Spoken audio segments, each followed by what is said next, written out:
Now how about that, ladies and gentlemen? Ha ha ha ha ha. We had to get something in. We all know Balan can't stand the theme song to Where in Time, so anyway. Last time on Timer and Balan's stream, Where in Time is Carmen Sandiego. The stream's leitmotif suddenly disappeared, with the only remnant being a sticky note from a mysterious CS, saying that the leitmotif was going to be repurposed for a soon-to-be-open jazz club. Neither the maestro nor his assistant were going to have that, so they followed the only trail they knew to follow, through time. So far, 4 pieces of history have been put back together, but it seems like there's still a long ways to go. But with something that's important to the stream, there's no way these two are backing down. Rev up your chrono skimmer and join both Time and Balan in today's stream. Politics, and a trail like freshly brewed coffee. Because it seems like, no matter how far apart these streams are, the trail that'll lead them there isn't getting any colder. I did that right. Yes, darling. Yes, you did, darling. We don't usually do scripted things anyway. So it was a bit... we'll see. Anyway, let's get ourselves started. Oh,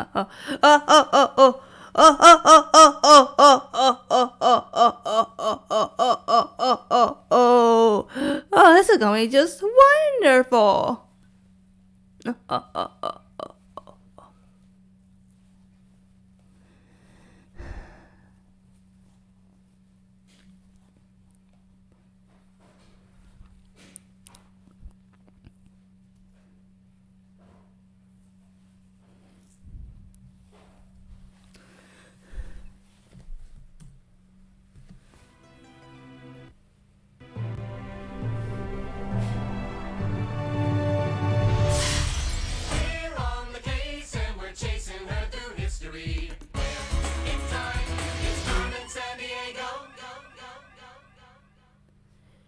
That is a snippet we cannot avoid. I wish we could. So anyway, how are you all doing?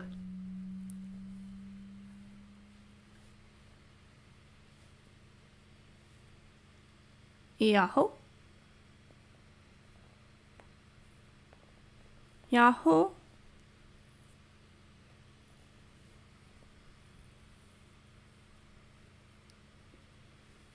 Yoo-hoo! Hello! Oh, Cousin Blinkets, that sounds absolutely lovely! Oh, hello, friend, how are you? You came in just in time. You haven't missed a thing besides the intro. So, let's get you up to date. So, for those of you who don't know, the first of these streams were hit by many content ID. And for those of you that know how those work, that's not very kind. So, with that being said, come now.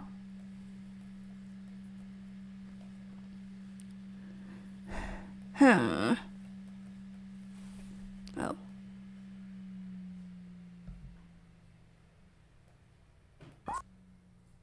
There we go.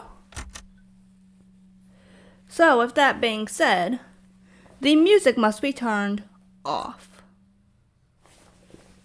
Oh, fret not, friend, fret not.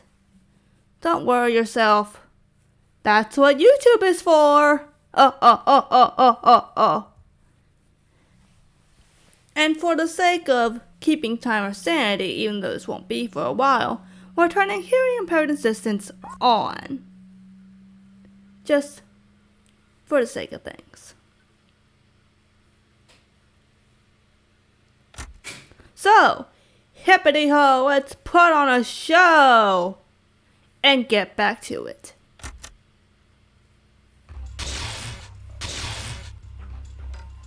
We're whizzing down the years to feudal England in the 9th century. By now, William the Conqueror should be done conquering and on his way to kinghood. But William's worried, and something's amiss. See what you can find out. Politics will be coming along as your good guide. If anyone can figure out the problems of an ancient political system, she's the one. Good luck, Time Scout. And don't swim in any moats. Will do, Chief. Or rather, will not do. Know why the Chrono Skimmer rules? Because we always arrive right on time. We're in England, 1086, and I'm standing by William the Conqueror, the French ruler of Normandy and England. Hey, you two. Watch your heads. There's a siege going on. A siege? That explains all the soldiers outside. We'll help you withstand this siege, King William. Hail, friends. At least I hope you are friends. Those Saxons always seem to be knocking at my gates. Oh, trust me, sir, we are very much friends. Ha ha ha ha ha. I am William the Conqueror, Duke of Normandy and also King of England. Although those Saxons seem to disagree with that last part. I believe you. Although I am from Normandy, I had a legitimate claim to the English throne, so I invaded in 1066. I conquered my rival, Harold, at the Battle of Hastings. I see. As king, I created a feudal society where peasants work for lords, lords work for barons, and barons work for me. It's good to be the king. Ha ha ha. That I can attest to, my friends, but that's for something off stream. Oh, the Saxons are revolting. Again, someone stole my doomsday book, and the Saxons, taking it as a sign of weakness, have decided to try and overthrow my castle with a siege. Wait a minute. Did you just say Doomsday Book, sir? Did you just say Doomsday Book? The Doomsday Book is a record of all the people and property in England, from the lowliest serf to the highest noble. It really helps me keep tabs on everyone. I see. Perhaps they need a bath? But seriously, the Saxons are not happy having a foreign king like me. I burned much of the North Country to the ground once. But will they let bygones be bygones? No! You know, historical figures aren't always angels, but our acme job is to put history back on track. If William doesn't remain king, all of English history might change. I see. This stone castle I recently built is strong enough to withstand any Saxon attack. But with this siege going on outside, I'm having trouble bringing in fresh supplies. Oh, of course. Ah, a noble offer. I happen to have a secret passage out of this castle. Squeeze through and go find my barons and lords. Tell them my soldiers need some bread. Can and will do. This Saxon siege is exhausting our supplies. I need bread for my hungry men, or they'll soon starve. Absolutely, sir. Au revoir. Hurry back. Absolutely, sir. Who may it be? Hello? Welcome to my castle. Your castle, sir. Certainly. I am Baron Dupont, a peer without peer. I am also the ruler of this castle. Through talent and wisdom, of course. Oh, and it helped that I supported William the Conqueror when he invaded England.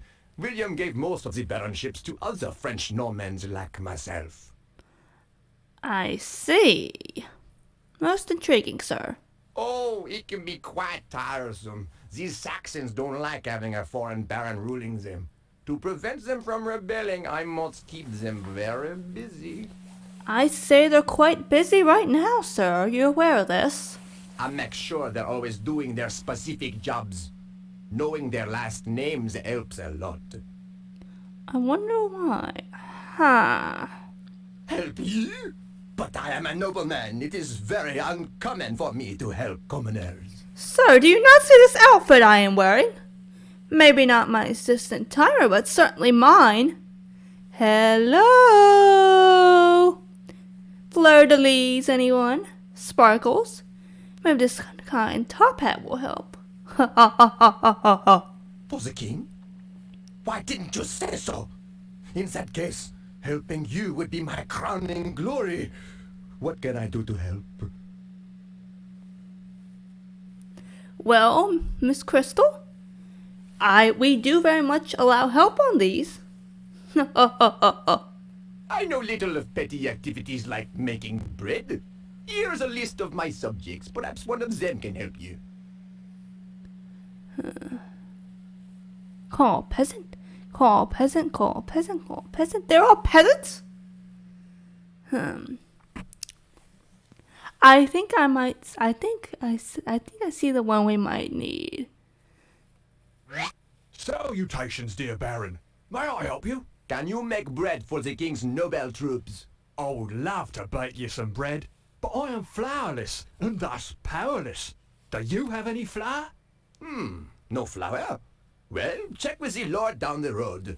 As I am a baron and he is only a lord, the feudal system requires that he help me out. And what of my dame? What of my dame? Yes? I believe the Baron suggested we try Lord Maynard's place. It's worth a look. Okie dokie. We need to finagle some flour for that baker. Okie dokie. In 11th century England, castles had to be built fast, so they were usually made of wood instead of heavy stone. A wood castle could be finished in just 3 weeks. Most intriguing. That's Lacey, my hunting dog. Just part of the pack I take on my afternoon hunts. I do the catching, she does the fetching. I see. Tut tut tut. All right, let's sneak past the siege and back into William's castle. Oh, I hope so. You've returned, but where is the bread? My soldiers' stomachs are grumbling. Sir, I am trying. Don't fall in. That is the courtyard down below us, where we store supplies during a long siege. I see. My archers shoot arrows through the crenels, those gaps in the parapet wall. They try to prick their Saxon targets without getting nicked in return. Wait, Yahoo? It's a Carmen note. Our thief must have slipped through this secret passage. Grab the Doomsday Book, my liege, and slip away before the siege. Ha ha ha! Oh, I see. Au revoir. Hurry back.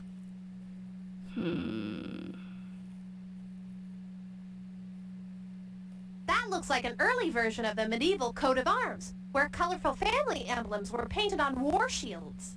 I see. Salutations once again.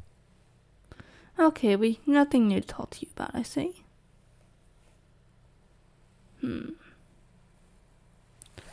I see.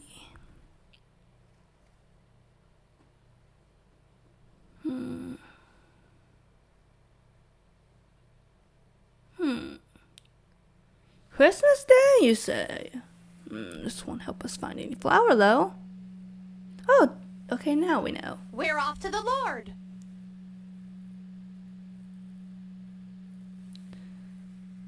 Oh, hello, friend. Good to see you. Welcome to my estate, travelers. Of course, I've forgotten my manners. I am Lord Maynard. I report to Baron Dupont. I see. Exactly. The Baron owns this estate and several others, but I live here and run it for him. He gives orders to me, and I pass the orders on to my peasants. It's the feudal way, you know. I see. Oh, the usual things. I dispense justice, I listen to peasants complain about taxes, that sort of nonsense. A nobleman's work is never done. And neither is a noble woman's. Ha ha ha ha. Balan. Well, not really. Most of this land was lent to me by Baron Dupont. In turn, I lend some of the land to peasants who work the soil. The French would call these peasants villains. Really? They seem like good people, though. Well, it works like this. I lend some land to the villains, and they in exchange give me part of the food they harvest from this land. Such are the ways of the feudal system. I see. The Baron needs flour? Well, I'm happy to help, of course. In fact, it is my feudal duty. I see. Well, I do not have any flour on me at the moment, but one of my peasants may be able to help. Just point one out. Maybe this one. Lordy Lord, good day. What can I do for you? We need to bake bread for the Baron. Can you get us some flour? Yes, I can make some flour for you. I am a miller, after all. Most Here excellent. it is. Freshly milled flour for the Baron's bread. All yours. Fantabulous! We can get quite a rise out of this flour the miller made. I will be taking this, if you'll excuse us. Alrighty then. Let's head back to Baron DuPont. Okie dokie. We need to finagle some flour for that baker. And we have very Salutations much. once again. Oh, correct. Right. Dum-de-dum-de-doo. Oh, this flour is perfect. I'll see what I can bake up. Hold on. Noom. Ha ha ha. The lab runs about as fast as I do. My best bread for the king's best men. And off he goes again.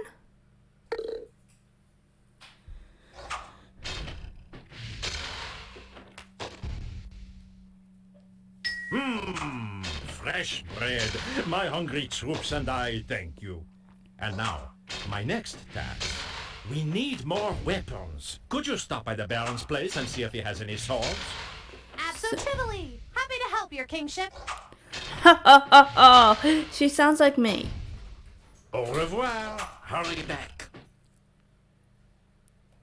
Salutations once again. One of my subjects might give you the edge you need. Resume if you care to speak. I think I know. This one. How do you do, Mr. B? What do you need? King William is calling for more swords. Can you make them? Oh, I'd dearly love to forge some swords, but the water barrel I use to cool my red-hot metals has sprung a leak. My If goodness. you can find me a new barrel, I can forge ahead. You need a barrel? I believe the lord next door can roll one out for you. Ha ha ha ha ha. Greetings once again, travelers. Oop. Wrong one. Greetings once again, travelers. Let's see here. Ah, no, you've got me over a barrel on that one. Let's check with one of my peasants. Taylor, Hunter, Fisher, Cartwright, Miller, Cooper? Cartwright, Carpenter.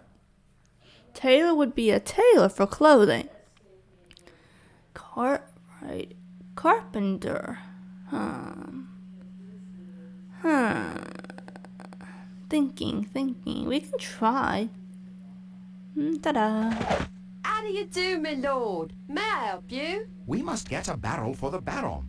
Can you be of assistance? Oh, barrels aren't me business, I'm afraid. I'm more of a horse and buggy lass myself. Thank you Understood. anyway. Now be gone.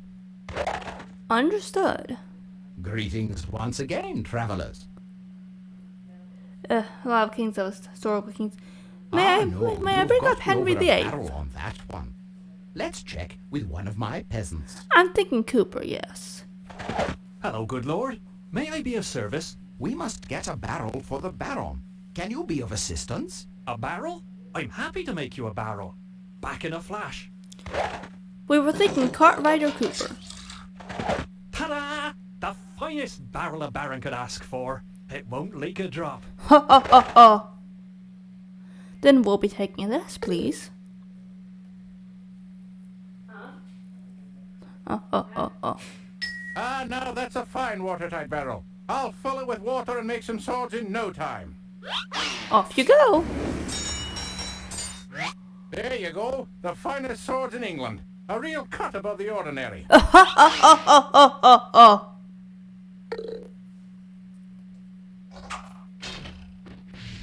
Oh, no, not time cuts. We do not need Those those. swords are sharp.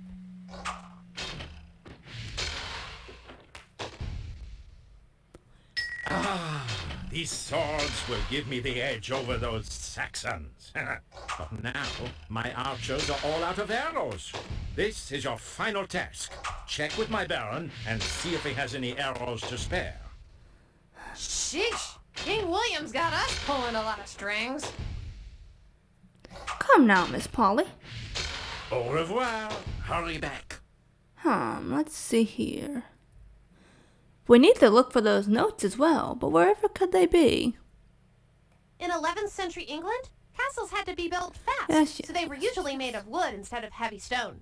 A wood castle could be finished in just 3 weeks. I see. Salutations once again. Okie dokie. One of my servants can surely help. Which one should I call? Let's see. Weaver? No, Mason would be stonemason. I don't know what a Fletcher is. Wait. We can try this. Greetings. What can I do for you, Baron? William's men need a new batch of arrows. Can you help? I can't help you make arrows. I do have a knack for stone battlements, Oh, though. is it That will so? be all. You may go. I see. Salutations once again. Fletcher is arrows. One of my servants can surely help. Which one should I call? Good day to you all. What is the Baron's bidding? William's men need a new batch of arrows. Can you help? Sorry, I'd make you the straightest arrows in England, but I'm a little light on feathers right now. Do you happen to have any? No feathers for the arrows? You might be able to pluck some from the lord down the road. By feudal law, he is obligated to help me. We did not know that a back of the arrow is called a fletching. We did not know that. Most intriguing. Greetings once again, travelers. I'm a lord, not a lark. But my subjects might be able to help. Who should I call?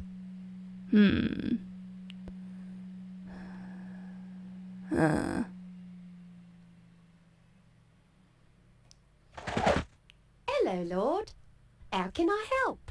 My friend the Baron requires some fine feathers. Do you have any? Feathers? Certainly. I'll use me hunting falcon to bring down some birds for you. Won't be but a moment. Oh. Ow. Back, and I bagged quite a few birds. I hope the feathers help. I hope those aren't Tim feathers. Please don't hurt my babies. Oh, Yahoo! Terrific! You scored a shred of the Carmen note.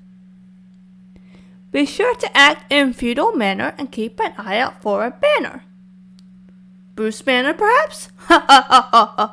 Oh, we don't even read many comic books. Thank you very much, sir. Well, look at all these feathers. Just what a Fletcher needs. They'll make my arrows fly straight and true. I see. Here you are. These are some of my finest arrows. Okie dokie.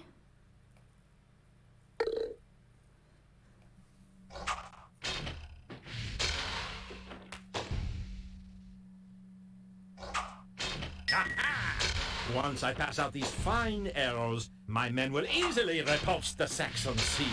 Victory is certain! How about joining me in a celebration feast? Well, I'm not sure, Your Kingness. Come on, you can do a jig with my dancing bear. A dancing bear? Fantabulous! Count us in!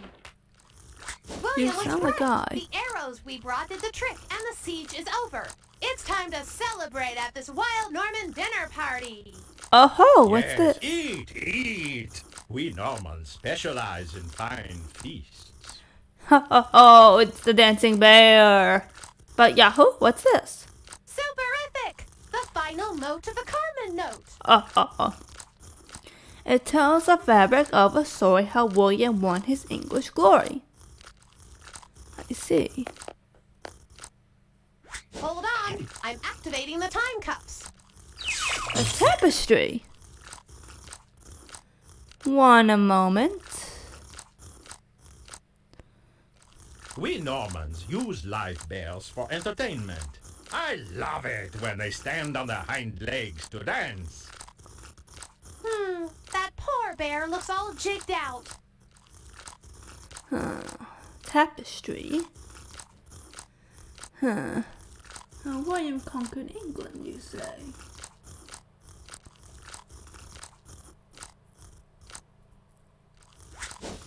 Good thinking. The Bayeux Tapestry is a story banner telling how King William conquered England. Good job, Miss Crystal. We've slapped the cups on that wily warmonger, General Mayhem.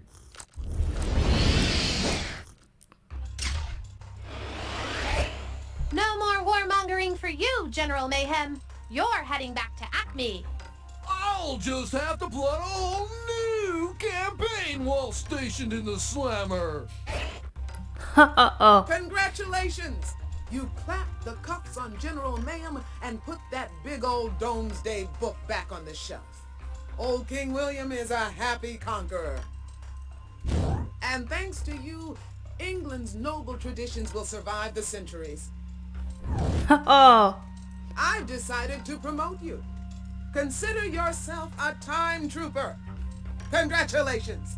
Much obliged, Chief. We could troop on ahead where another case is waiting. What do you say? By all means, Chief.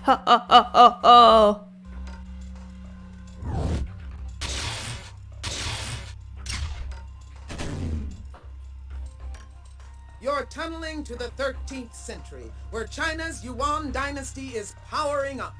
But an historical link between East and West is missing. Better explore the problem, Time Trooper. Yes, ma'am. You'll be in the large, capable hands of good guide Rock Solid, explorer par excellence. As usual, he's got your cuffs and more background information for you to check out. Remember, China is huge, so wear your Very walking much. shoes.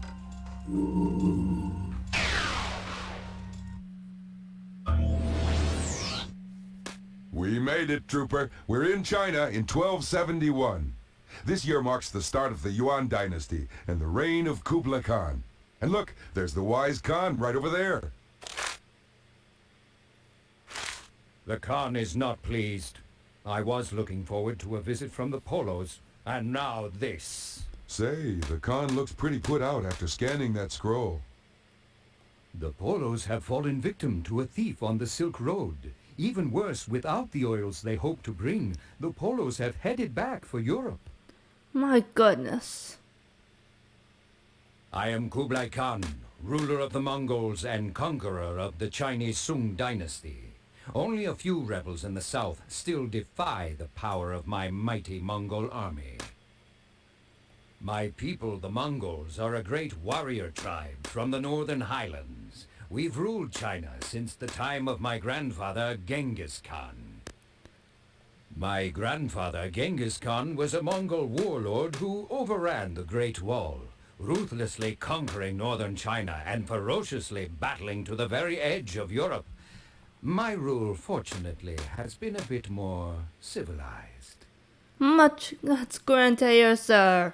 My foreign friends, the Polos, were bringing precious oils from their distant homeland, but a dishonorable thief has stolen this gift. I see. The Polos are merchants from a place called Italy, far to the west. They came here years ago and promised to return with gifts from their homeland. I see. The great Khan has learned to trust foreign visitors and accepts your offer. Please help the Polos for me.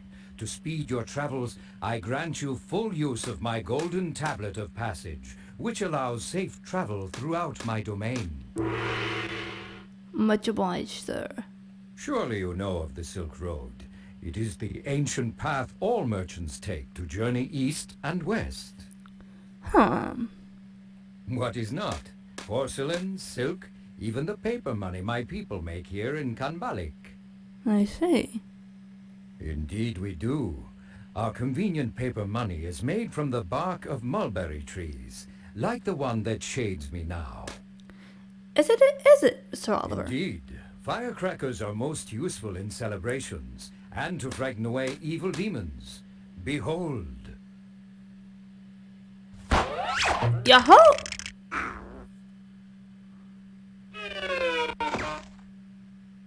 Ow. Come, Sung. The Khan's cat must be braver. Most intriguing. I think this might be in handy. That Khan's got one cool cat. The Mongols often used cats and birds when hunting. Let's see, I think we may go over here. Over there is Kanbalik, the Khan's capital, and a center for producing paper money. In our time, it's called Beijing. Why, aren't the Olympics going to be held there in a couple months?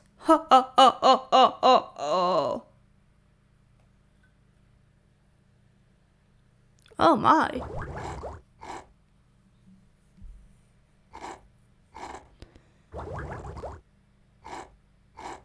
Excuse me, miss. I wish my hands were not so idle for lack of silk. I'd rather be spinning silk than sipping soup. I see. Greetings. I am Song He, one of many silk weavers here in Xiangfu, where women have made silk weaving an art. Interesting. Strangers, Xiangfu is a most famous city. If you want the finest silk, there is no better place than right here. I see. My silkworms can produce no silk, for they have nothing to eat. Silkworms are finicky eaters and will feast only on the leaves of the mulberry tree. I see. Oh, fret not, Miss Crystal. It's all right. I cannot. My mulberry tree is all out of leaves. My poor worms are starving. Aww. I would like to eat my soup, but this spoon has a mind of its own. Scholars tell me it detects strange energy properties. All I know is that each time I set it down, the spoon spins and points in the same direction. Yahoo! I would gladly give it away, but this is my only spoon. I see. I got them from a trader near Sachao. I hope I didn't make a foolish trade. I hope not either.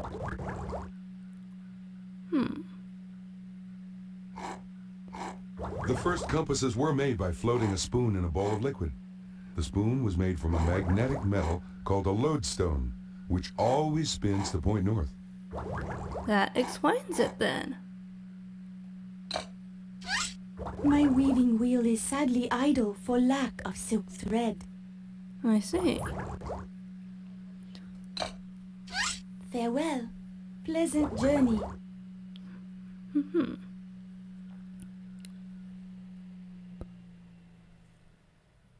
Heya, barter and trade with me. I've got wagon loads of fabulous goods. I see. Honest travelers, I am Huang, a merchant who travels the Silk Road. I see. The Silk Road stretches countless miles. Goods pass from merchant to merchant, making their way from east to the distant west, though I myself have traveled only as far as the nearby desert. I see. I could be convinced to part with certain items if you have something of value to trade. I have a passion for silk. I can trade it anywhere from Kanbalik to the Great Desert. Ah, but I have no silk.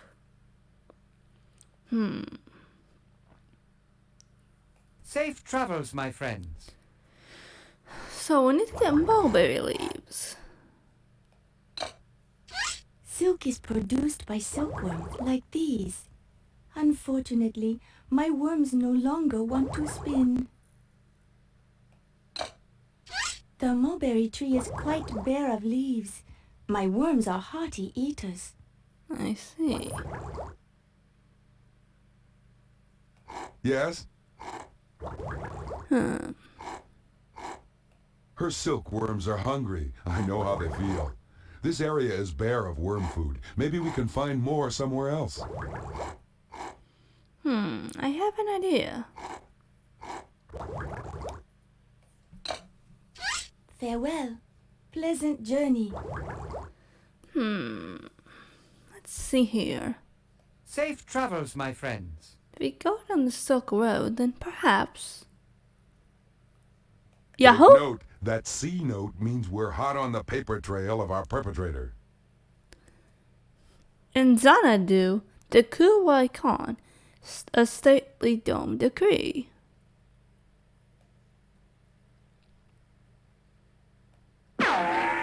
Yahoo!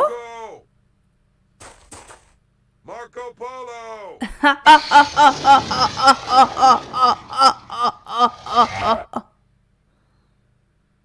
I don't blame you, sir. I got lost. We need some device to find our way through this land of sand. A device, you say? I think I might know. Safe travels, my friends.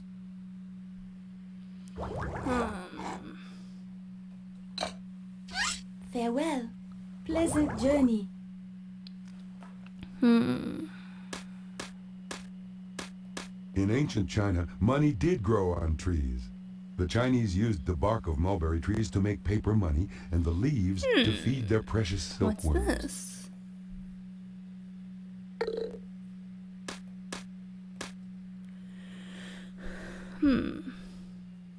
I think I have an idea.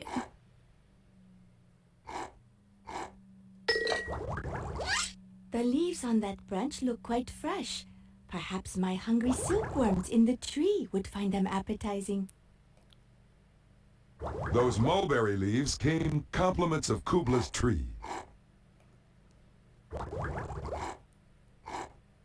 Wow, those worms have an appetite just like mine. Big.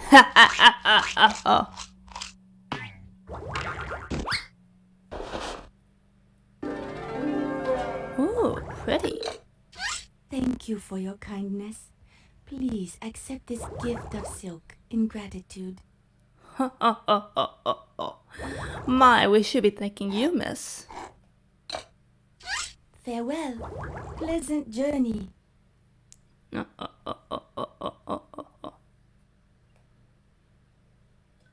What fine silk! In return, I shall give you this porcelain bowl, and to prove my generosity, I'll add the spoon for free.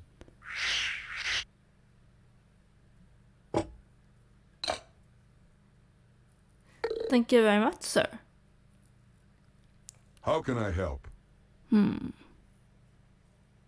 Khan wants us to keep looking for the polos and recover that stolen oil. I didn't realize it was oil, but okay. Safe travels, my friends. You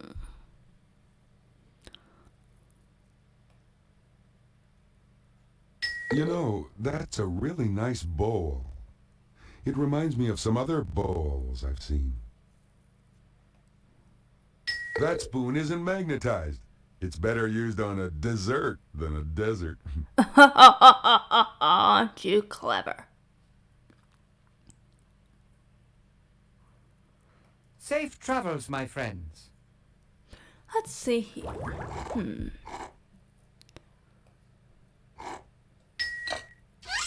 Many thanks for the new bowl. Let me give you this bowl and spinning spoon in return. Oh, thank you very much. Farewell. Pleasant journey. We're trying our best, friends. Safe travels, my friends. Let's see here. That's using your head. This compass will point us in the right direction. My head or my hat? Oh, I don't wear much anymore. Phew, your soup bowl guidance really helped us cook through that desert.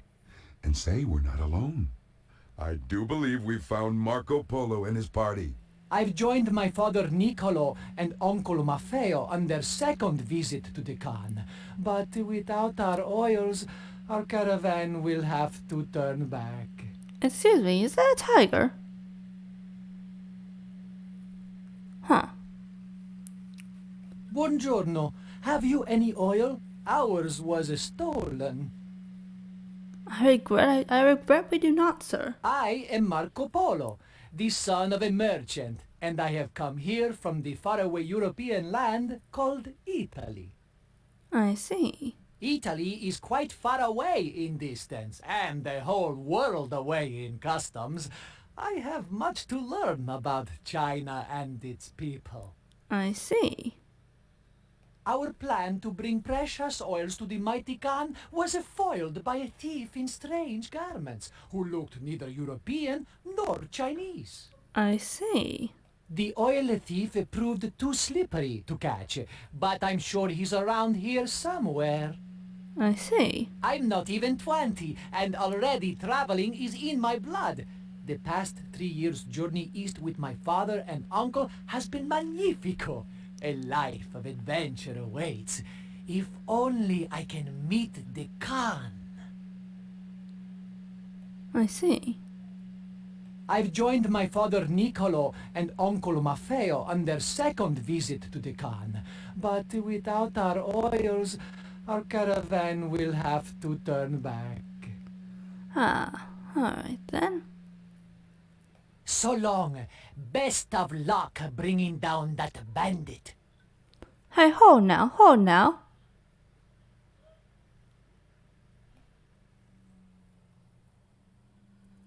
Nope, those are his shoes.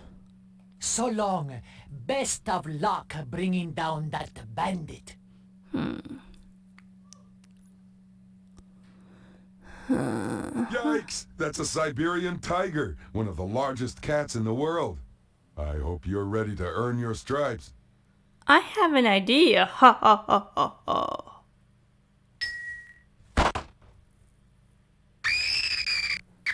Ha ha ha ha! Nice job, Trooper. You really made that tiger turn tail. Oh, oh, oh, oh, oh. In we go. Looks like someone's been digging up coal out of this sooty old mine. Huh, or not.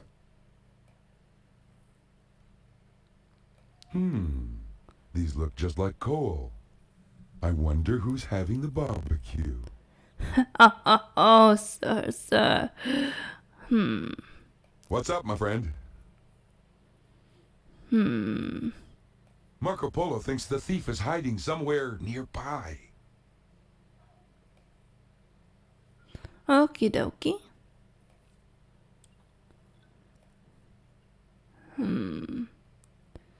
Maybe there are other parts I note that we have missed. Squinty. Nope. Arrivederci.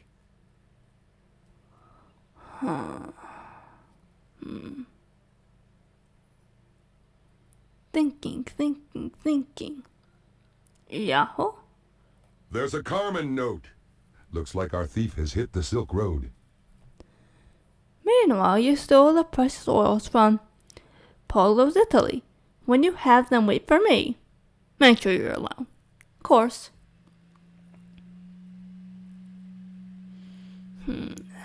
Xanadu. Safe travels, my friends. Thinking. Farewell. Pleasant journey.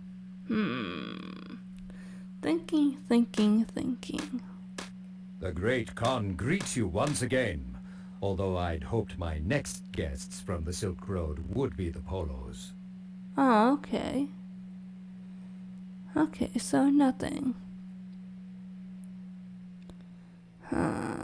Okay.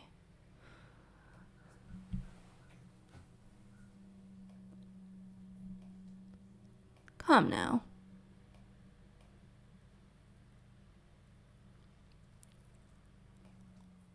Okay. Dude, excuse me.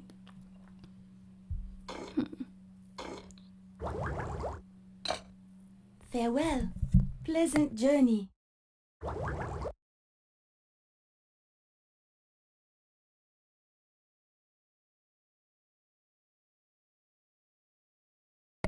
Alright, let's see. That's the Safe second travels, piece. my friends.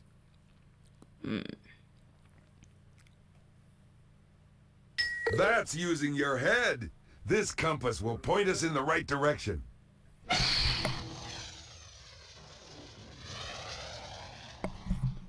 And he went and zoomed again, as they say. I've joined my father Niccolo and Uncle Maffeo on their second visit to the Khan. But without our oils, our caravan will have to turn back. So I have long. an idea. Best of luck bringing down that bandit. I have an idea. That's an attractive choice, but I'm not sure it will point us in the right direction. Huh. These look just like coal. I wonder who's having the barbecue. Looks like someone's been digging up coal out of this sooty old mine. It looks like we got ourselves another bit of a jam. And it's not strawberry or grape either. Phooey. I wonder if there's chocolate jam around. But that's not my thing.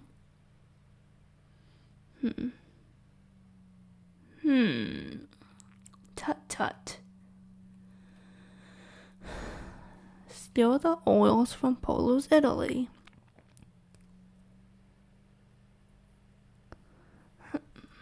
Tut tut tut tut tut.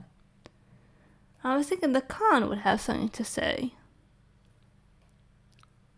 But he appears not to.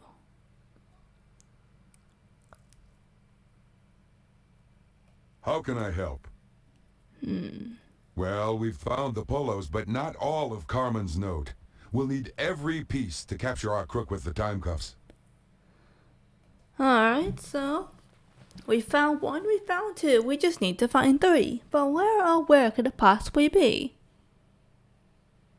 How I wish we could go in the cave.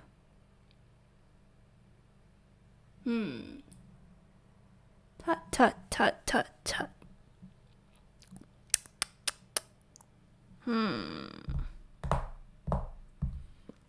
Wherever could we be?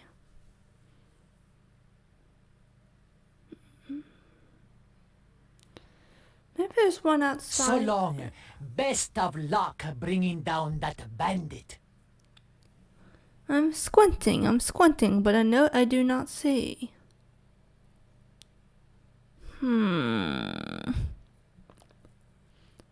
My. Looks like someone's been digging up coal out of this sooty old mine.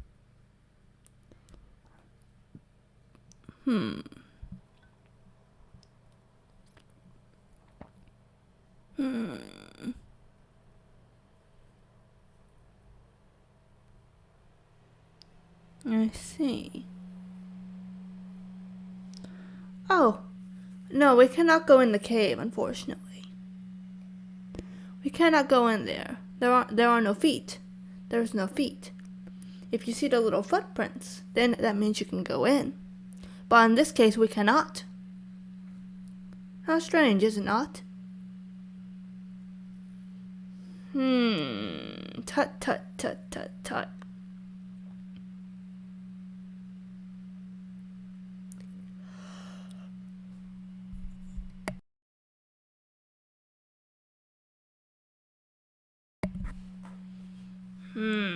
Tut tut.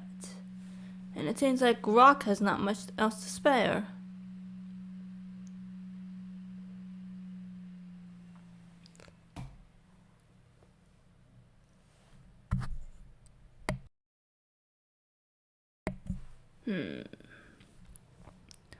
Let's see. It seems like we should be able to go in the cave. But I know we're not where. Arrivederci. Oh, Yahoo! That's the Great Wall of China. Even in modern times, it's the world's largest structure. It can actually be seen from outer space. So I wonder, is it still the world's largest? We'd have to look that up. That's the sturdiest wagon I own. I need it to travel the long, hard miles of the Silk Road. All by yourself, sir. All by yourself. But it's so hot. Safe travels, my friends. I am thinking. Oh, yeah, huh? Hold now. Hoo-wah! We found the final fragment of the Carmen note. It'll help us find our fiendish fink. And the source of Willis Fire is the layer of the black stone. Yahoo! Now that the C note's complete, I'll activate the time cuffs. And now that I think about it, I know just where to go. Farewell. Pleasant journey. And I think we all do too. Safe travels, my friends. Da-dee-da-dee-doo. That's using your head. This compass will point us in the right direction. Off we go.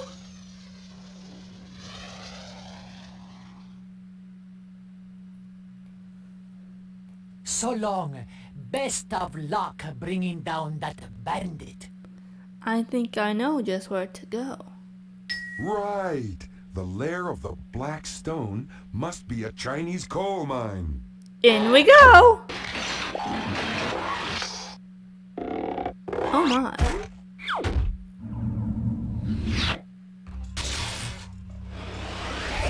Let's go, Jekyll and Hyde. My dear Acme friends, I know you're only doing your jobs. But you won't keep me locked up for long, losers! She scares me. Excellent work! You rescued the Polo family, jailed Jacqueline Hyde, and did some pretty sharp bartering, too. Thanks to you, trade between Europe and Asia will blossom, changing the course of both cultures with a bang. Congratulations, Time Trooper! So, you've snagged another of my sidekicks. You. I'll admit it. You're a talented time trooper. But you'll never stop my next scheme. Is that so? Looks like Carmen's causing more crime just ahead in time. Can you take this case? Absolutely. Chief, you have our word. This time tunnel leads to Western Africa in the 14th century. It's the height of the Mali Empire, and a pivotal pilgrimage should have hit the road by now. The problem is, no one's going anywhere. See what you can find out. Yahoo! If there's one good guide who knows great empires, it's antiquity. She's going with you, so look to her for guidance, time cuffs, and another Chronopedia chapter. By all Better means. dress for warm weather, Time Trooper. Good luck. Whew,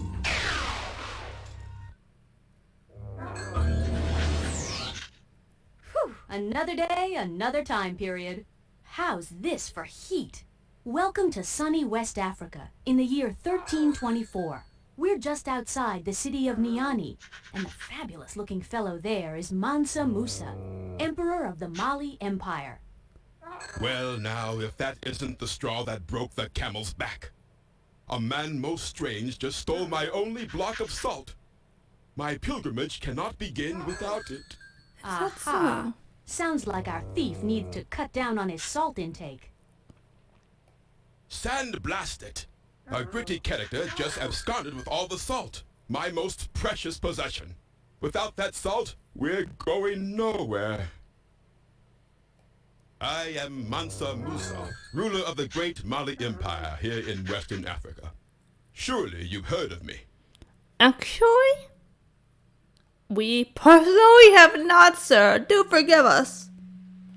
Mansa means emperor or ruler, and my own name is Musa. so I am called Mansa Musa, ruler of one of the largest empires in the world. Someone has stolen my caravan's only block of salt. If my followers hear of this, they'll surely disband. And do you have any idea how long it takes to get 60,000 people packed up and ready to go? Oh my goodness. I don't want to think about that. Salt is essential for the body.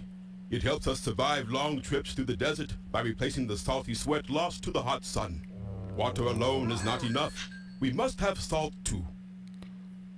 I do hope it can be of help. Why, yes. How gracious of you to offer.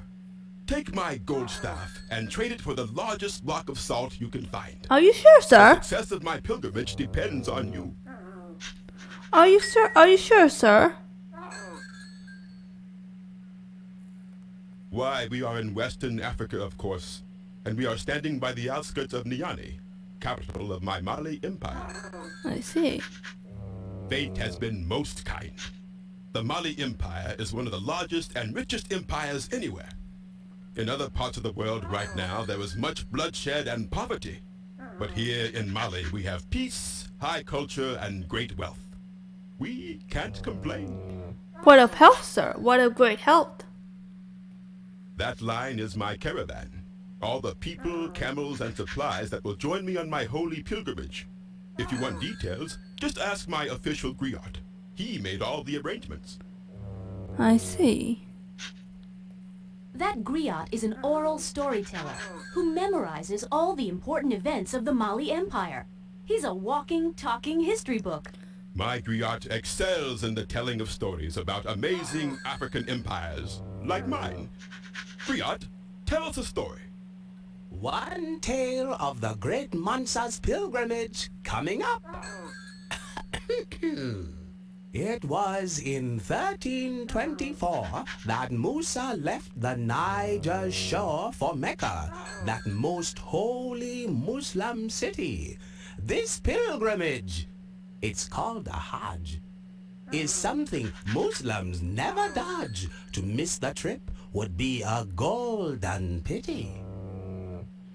Most intriguing. That's an Arabian stallion, a small but powerful horse from North Africa. Only the Mansa and a few of his top officials got to ride horses. Everyone else hoofed it. I see. This huge caravan stretches almost to Niani from here. I see. 100 camels carrying 300 pounds of gold each. That's not exactly traveling light. Oh, far from it. Travel to See the Timbuktu. 20-foot-high walls behind me? They're the outer walls of the fabled city of Timbuktu, where the camel meets the canoe. Ah, yes. Very clever. Timbuktu is a splendid trading spot, centrally located between the camels of the desert and the canoes of the jungle rivers. It is my favorite city in all of Mali. Yes. That salt probably came from the salt mines of Tagaza, up in the north. That's quite right. Up in Gaza, there are no trees, so buildings are made out of huge blocks of pure salt. Huh. Welcome, my fine friends.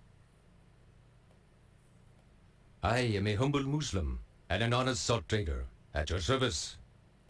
By Allah, being Muslim means I am a devout follower of the teachings of Islam. Most of the traders around these parts are Muslim.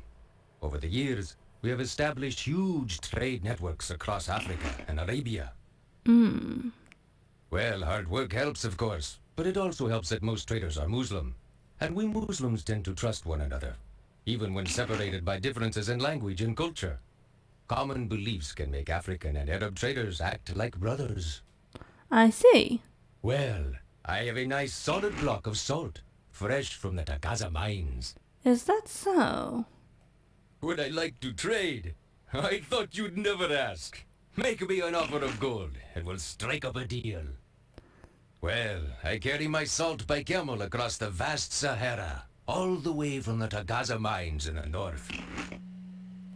Camels are amazingly efficient animals, quite well suited for desert travel. They can go for weeks without water. They also have wide, soft feet, perfect for walking on loose sand. What a lovely staff! It looks like quite a bit of gold. Throw it on the scale to see if we can make a deal.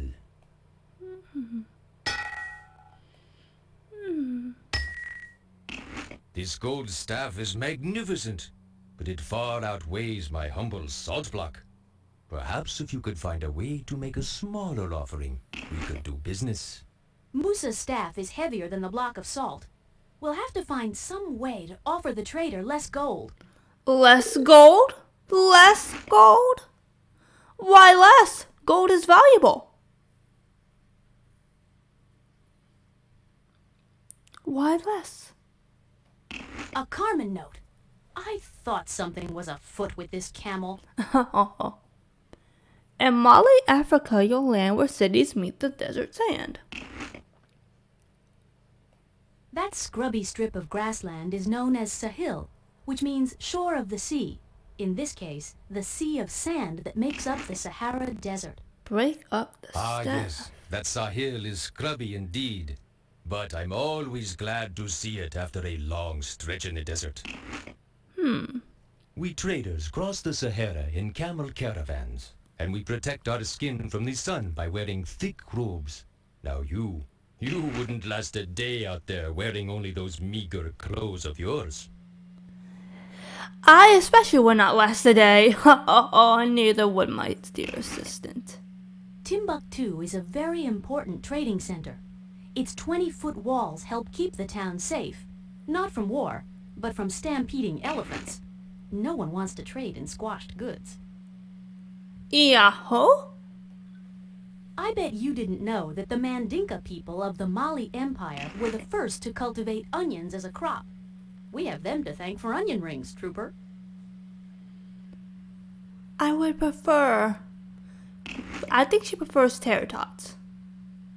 But a nice little tidbit of information. Salam, travelers.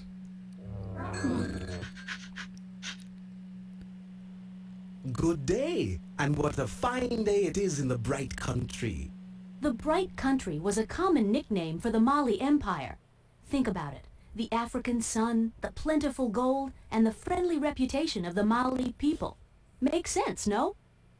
It actually does, very much.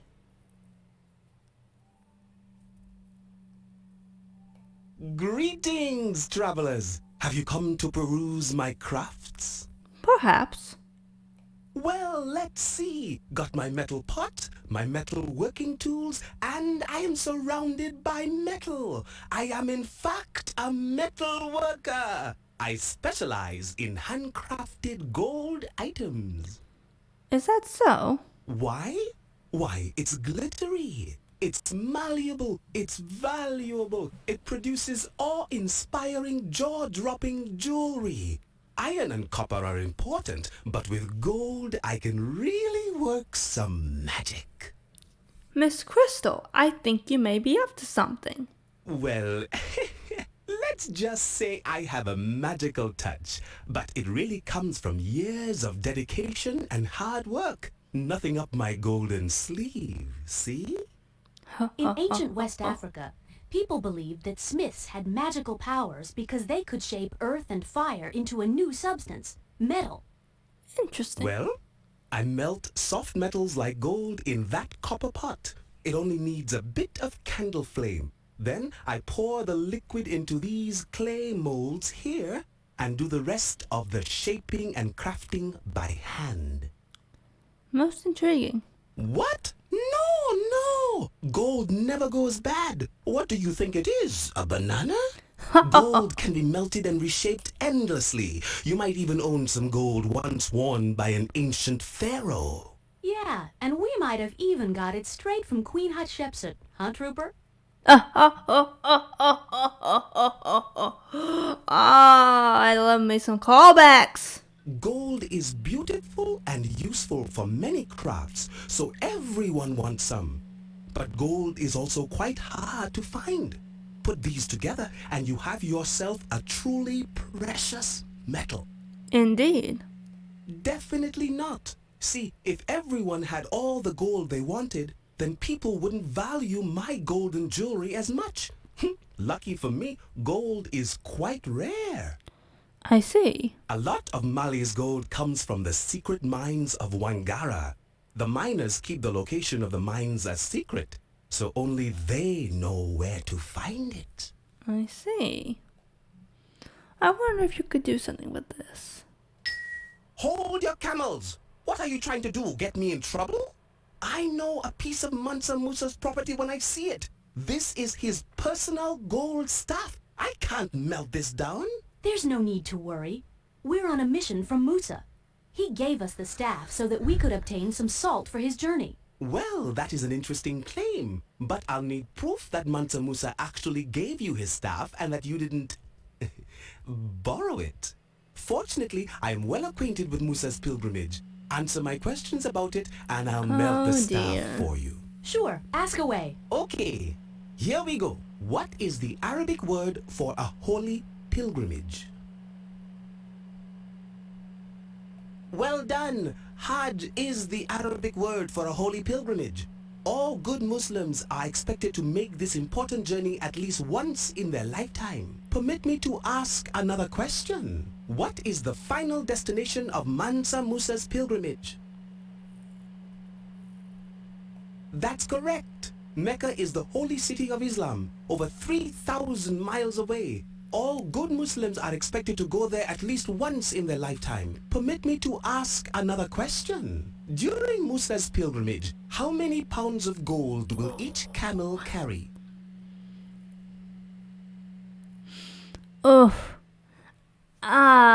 Ooh. Having trouble, darling? Yes. Yes, Balan, I am having trouble. 300? Correct! 300 pounds on each camel. It's a real treasure trove. And the Mansa will need all that gold to finance a long and extravagant journey to Mecca. According to the history books, Mansa Musa gave away so much gold while traveling that its value dropped in Cairo. His wealth and generosity literally put the Mali Empire on the map. Permit me to ask another question. Musa's journey will take him through an ocean of sand. What is the name of this vast wasteland? I think I might know. That's correct. The mighty Sahara takes up much of the North African continent. It is not an easy task to cross it, but Mansa Musa is a devout and determined Muslim. Nothing will stop him. My doubts are dispelled, strangers. I am well and truly convinced that you come as messengers of Mansa Musa. Huzzah! Now, if you'll excuse me.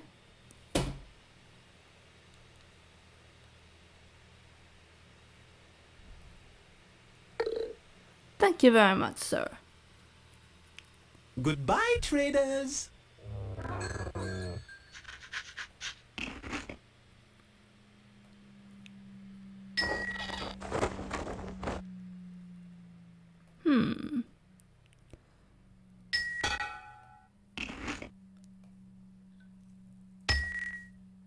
Yes, interesting. Something tells me that your offer seems quite a bit dry. I think we're giving him the very short end of the stick. Let's add a little more gold.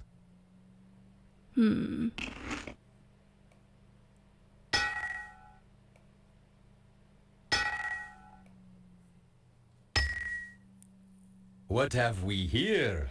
Oh, not quite. Patooey.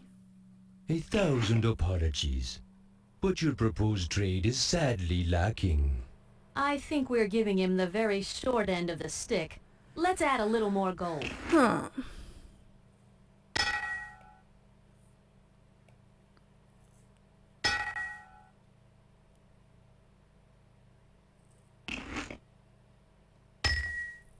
Let's see here. I see. Patooey. An intriguing offer, but a certain slobbery feeling tells me it is not quite enough. We can do better than that, Trooper. We'll need just a little more gold. Fret not.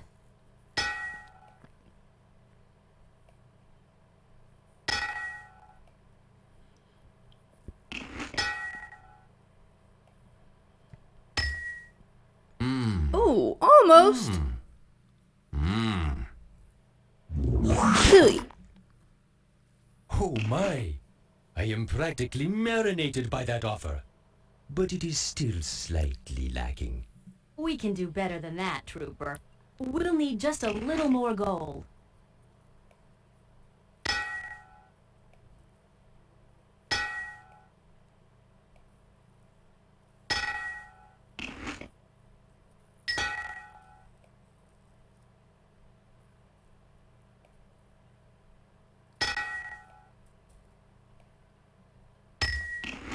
Your golden overture is tempting, but just a tad excessive. We've been a bit heavy-handed. Let's try offering a little less. A little less.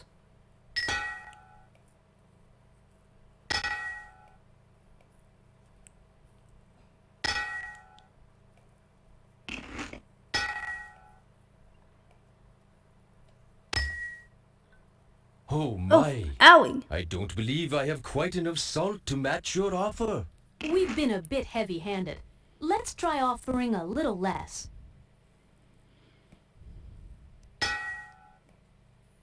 We will get there, friends. We will get there.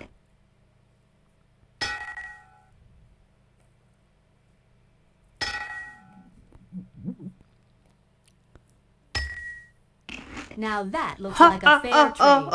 It's a deal even a camel can love. We have ourselves a trade, my friends. You drive a hard bargain, my friends, but your offer was fair.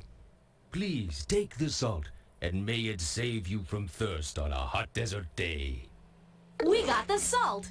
Let's hightail back to Mansa Musa so he can get his show on the road.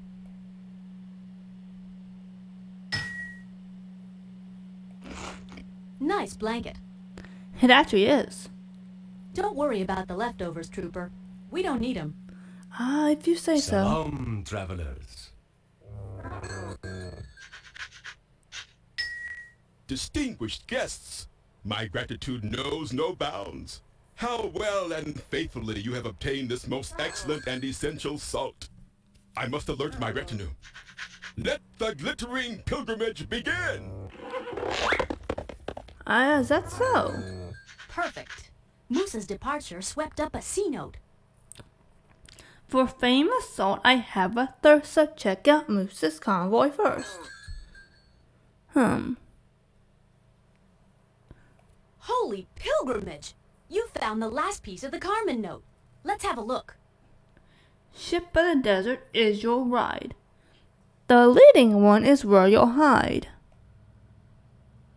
Good job. Leading one. I'll activate the time cuffs. I wonder. I'll be brief. No thief. Ugh. Oh dear, oh dear. Goodbye, traders.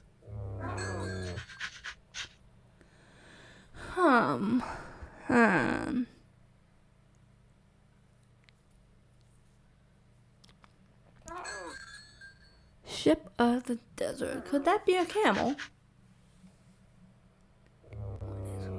Hide. Wow! The Chronopedia helped point us right at that camel, the leading ship of the desert. Here we go! We've busted Bug Zapper. He's the electrifying thief everyone's been buzzing about.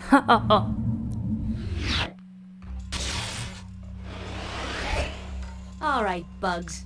Gigs up. We're hauling your sorry mug downtown with us. You think you're smart, eh? Oh, get out of here. You won't keep me in the clink for long. Okie dokie. Great going! You busted Bug Zapper and you saved the day for Mansa Musa by snagging that salt with your clever balancing act. I love you too. Because of you, Mansa will make his Hajj to Mecca and spread his wealth around, and by golly, jolly old Molly will hit the heights of glory. You've done excellent work, as usual. Can you continue on and take another case? By all means. One more. Maybe two. You're moving on to Germany in the 1400s, birthplace of mechanical printing.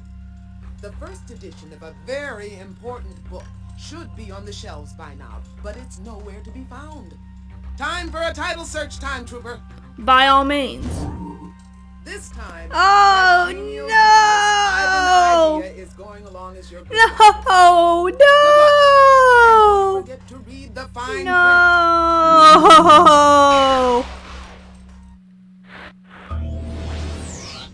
Tunneling through time sure beats taking the bus, huh, Trooper? Welcome to Minsk, Germany, 1454. Looks like we're in a printing shop and... Hey! That's Johann Gutenberg! We must be in the world's first printing shop. My masterwork has been stolen, gone before the ink was dry, and this mess, ink and printing type everywhere. I'll be the laughing stock of Minsk. Johann, my man, your troubles are over. We're on the case.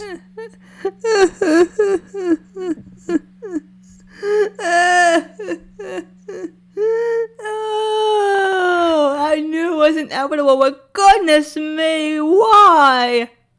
Tragedy. No print shop tour today, I'm afraid. My masterwork has been stolen. My name is Johann Gutenberg. I have just invented a bold new method of printing words using my clever invention, the printing press. I see. Well, you see, I've been a metalsmith and jeweler most of my life, so I began experimenting in the design of a new movable type made from metal. I see. Movable type are blocks of metal with a raised letter on top. The letter is set backwards so that it will print forwards when pressed to paper. Simple, no? Okay. My workshop has been robbed. A thief absconded with my Bible, the first printed book in all of Europe. Ah, and the villain also made quite a mess while running away. Not even a gender. Ah, if only it was that easy. My printing ink is spilled, and to make a new batch, I'll need lampblack. Also, I need to create a notice warning the townsfolk of that thief in our midst. But covered in ink like this, I'm useless. You have a strange rhyming tick, sir. Oh, yes, yes, yes. Peter, find me some lampblack and print the public notice so we can warn the good people of Minsk. By all means. That, my young friend, is a printing press. When the lever is turned, the machine tightly presses a sheet of vellum against some metal type, with a coating of dark ink in between. The result, a beautifully printed page. Interesting. Ah, the pressing part takes only a moment, but laying out all the metal type to make words and sentences is a slow process indeed. On an average day, my workers can lay out only one full page, 2 at most. My goodness. That German manuscript contains beautiful Gothic handwriting. I'm thinking about changing my metal printing type, which looks rather dull right now, to match this fancier Gothic style. I see. What a mess! Oh yeah, this ink is spilled on everything, including me.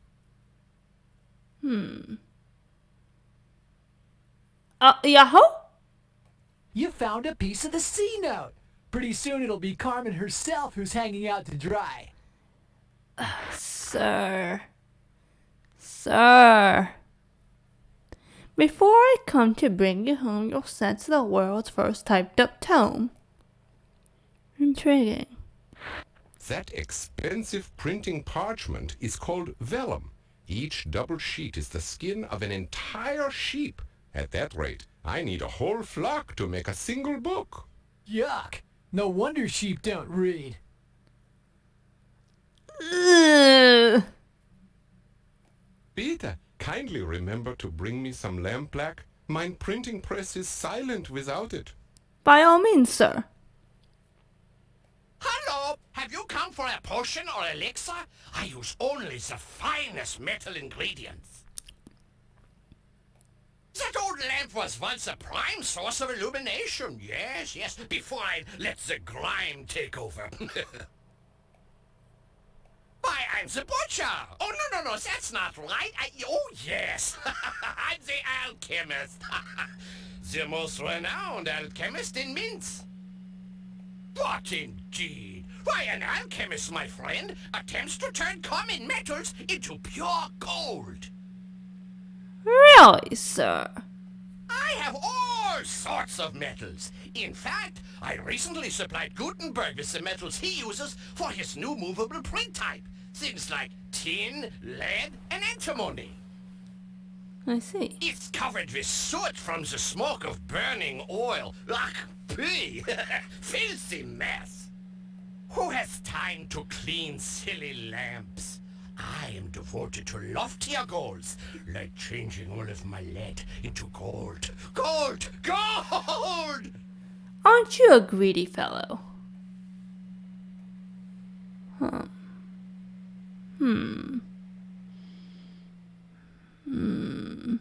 Aha! Good eye, Trooper. You snagged a piece of the C-note. Make your vial swipe when the time is ripe. That old fountain is a relic from the Roman age. Lucky for us, the plumbing doesn't need fixing. Back. That chicken's seen cleaner days. She's covered in soot. Ugh.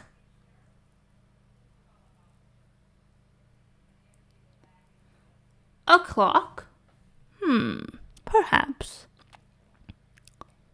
That metal is lead, atomic number 82. The big number means big atoms, which explains why lead is so heavy. I'm thinking lead. Yes, lead into gold. It could work. Sir, with all due respect, we might need some of that. Ah, gold. And yes. As an alchemist, my goal is pure gold. I'm trying to discover the secret of changing boring metals like lead into real gold. No luck so far, though. Luck is definitely something you'll be needing. I believe the same. Alright, Mr. Cringe Lad. Good guide here. Gutenberg needs our help making a public notice, but he's all out of his special ink. Let's help him find some lampblack so he can make a new batch. Alright then. Yes, filthy, yes. This oil lamp is caked with soot. No good for light. All yours if you want it. Okie dokie. Alright then. Come.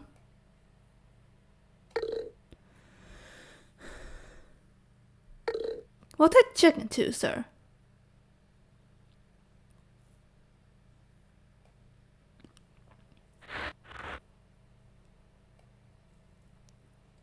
Wunderbar! The soot on this lamp comes from partially burnt oil. It's lamp black, just what I need to make a new batch of ink. Huzzah! Oh, owie. Sorry about that lamp. Hello again. My Bible is still missing. Bitte, have you seen it?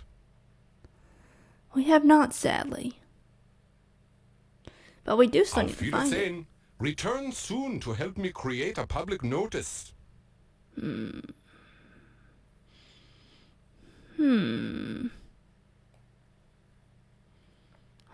You cannot take it. Oh, not surprised either. Here's a recipe for my new eternal youth elixir. 1 blackened chicken feather, a drop of acid, and a pinch of lead. Its effects are a bit too eternal. Want a taste? Sounds nice, dude, but, we just ate. No, thank you, sir. So let's see. Hut, tut. That's not what we were thinking, Miss Crystal. Nope. No, thank you. Hello again. Here to test one of my new elixirs? No, sir, but much obliged. Find the missing Bible. Make a warning. I am thinking.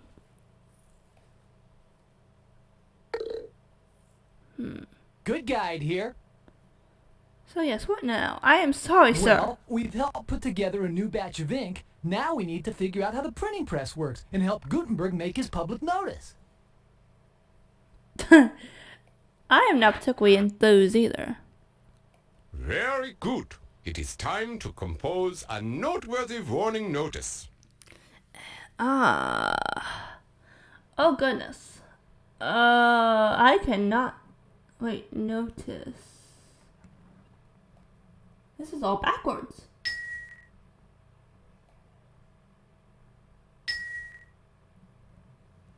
This is all backwards.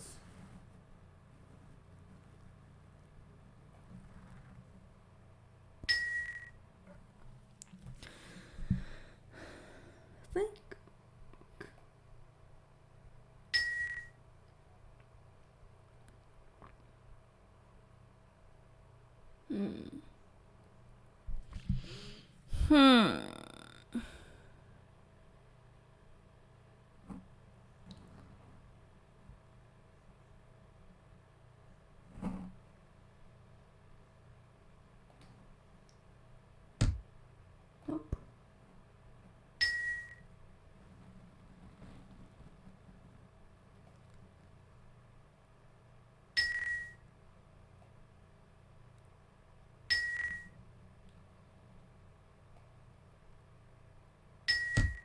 Doesn't seem to fit. Let's try a smaller spot.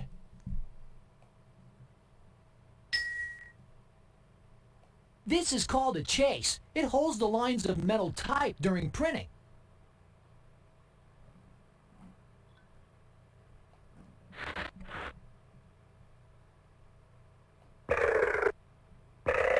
Notice we have no notice?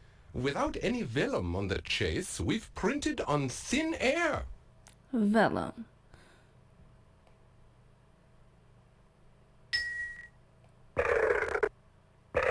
Well done. Let's have a look at the notice.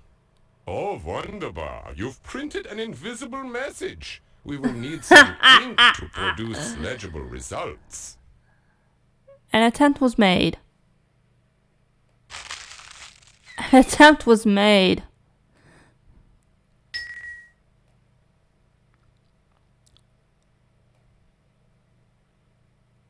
Ach nein! What a mess! We can't ink the chase after putting down the vellum. I see.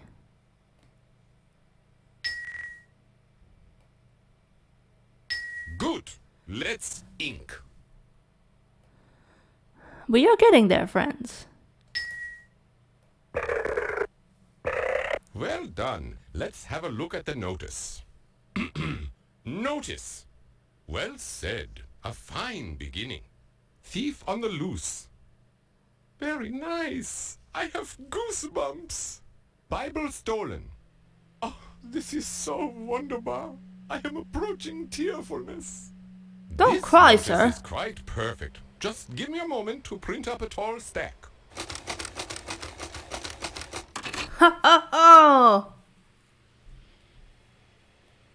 And voila! Enough notices to wallpaper the city twice over. I'm off to put up these notices and warn the good folk of Minsk about the thief. And off he goes. Yahoo! Sir, you left something. Oh yeah! You got the third piece of the C note. Let's decode this baby. Then hide by the major metal in Johann's printing type. The major metal. I'll just activate these time cuffs here. Major metal. Major metal and Yahoo! I think I have an idea.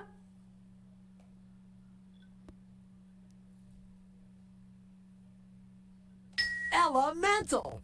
Lead is the major metal in Gutenberg's type, and that's just where our thief is hiding.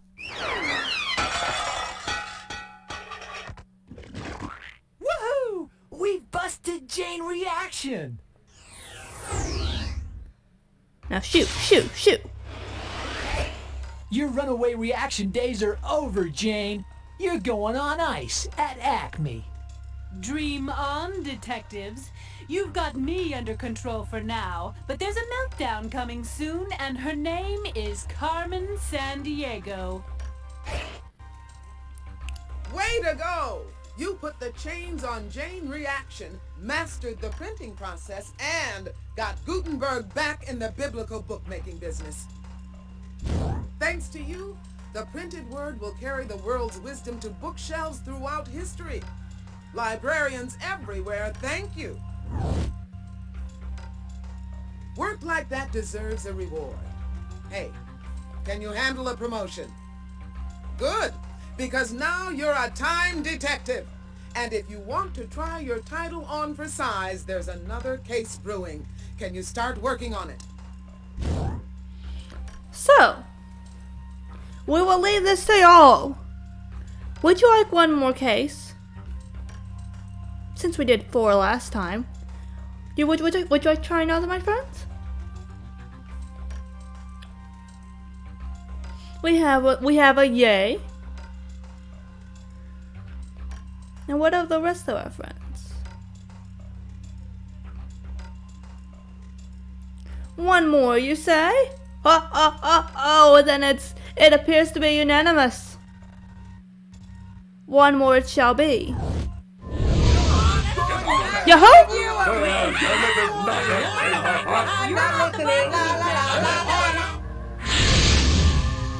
How could they all be caught? The dimwits. Looks like it's time for a jailbreak, Carmen Sandiego style. A few tweaks to the chronoskimmer, and I'll be there in no time. You fools need bailing out, I see. I'll just chronoskim you past those outdated bars. Stand back. I have more history hijinks planned for us. So, back to the past we go.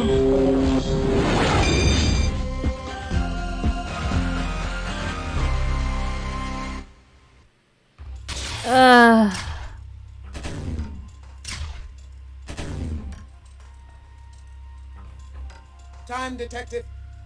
I've got a major bummer bulletin. Carmen Sandiego has just chrono-skimmed into Acme Jail and then back out again with her heinous horde in tow. That's right. She used our technology to pull a jailbreak. How embarrassing. No, we've reinforced the prison with trans-temporal laser bars so another jailbreak can't happen. But of course now those crooks are back out there pilfering paraphernalia from the past. They must be recaptured. It's a good thing you're out there on the job. Right now, you're fast forwarding to 1460, where something strange has happened in the Inca Empire's accounting. You'll have to straighten out this knotty problem.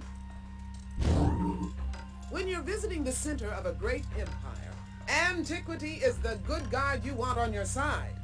Oh, already? Look up in the Andes, detective, and don't get lightheaded in that mountain air.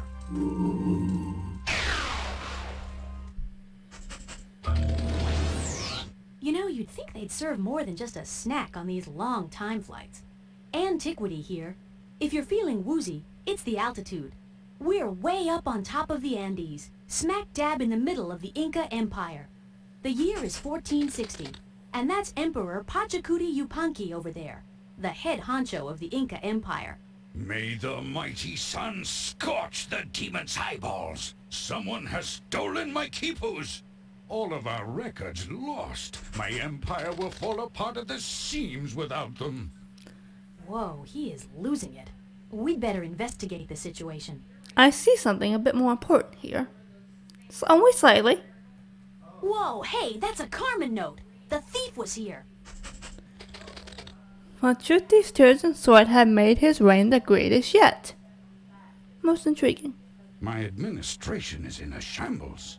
The outer regions are already grumbling. I am the great Pachacuti, 9th ruler of the Inca Empire and descendant of the gods. Is that so? Well, we could debate that point all day. But I'll tell you this. I'm the greatest Inca leader ever. My armies have conquered lands to the north and the south. My empire now includes over 12 million people. Most impressive. Well, first I rebuilt Cusco here, the capital of the empire. Then I really got busy, channeling rivers, building agricultural terraces, inventing state religions, those sort of things. I pride myself on an efficient empire. Would you mind telling me, or rather Timer, about your religions? She is most intrigued by those things. Ha ha ha ha ha ha. But anywho. My quipus have been stolen. Without them, I can't keep track of things in my empire. A quipu is a long strand of knotted string used to record numbers. It is very exact. I use quipus to track all important numbers related to my empire, like population counts and inventories of food. I see. You see, all surplus food made by the people is collected here in Cusco. Then, if a particular region is struck by famine, I can send them some food from my royal stockpile. But without the quipus to keep track of the supplies, I can't distribute things. I see. But yes, this is very interesting and most entertaining. Ha ha ha ha ha ha.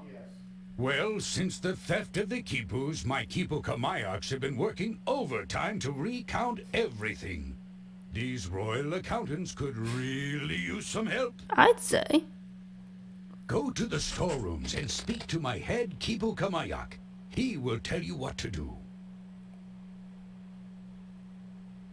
That is a word, my friends. That is a word.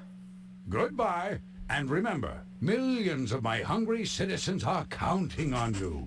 That's not pressure at all. Ruling over 12 million hungry people. Talk about job stress.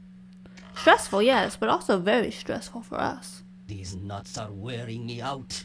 We'll never recount the supplies in time. Yes, I'm the head Quipu Kamayok. I'm in charge of all the quipus and all the counting. I count everything.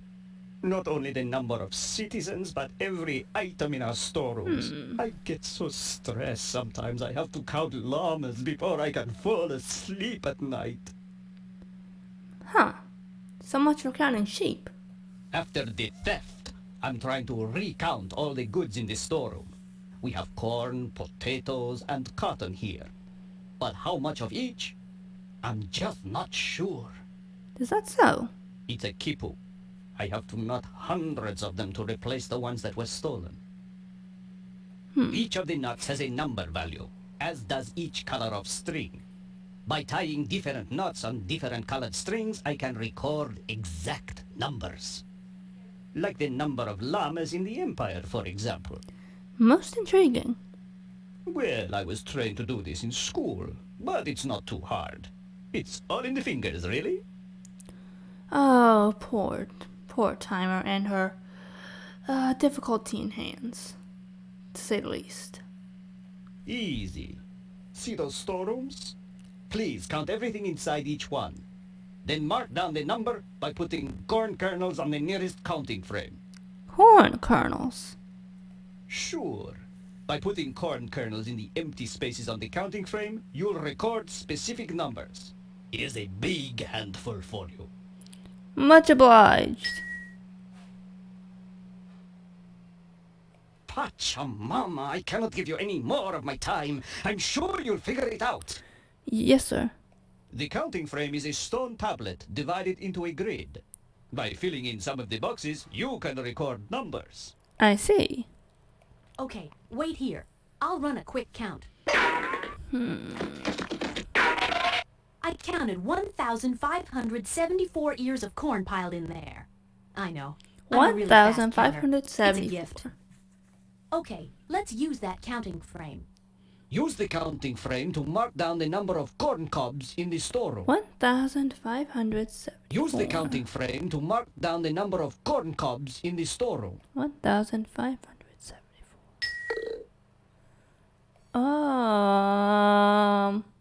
There's a corn kernel there already. See it?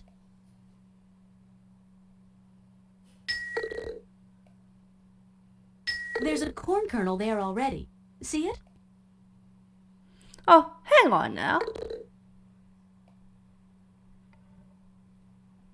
No. If you look very closely, look at the dots.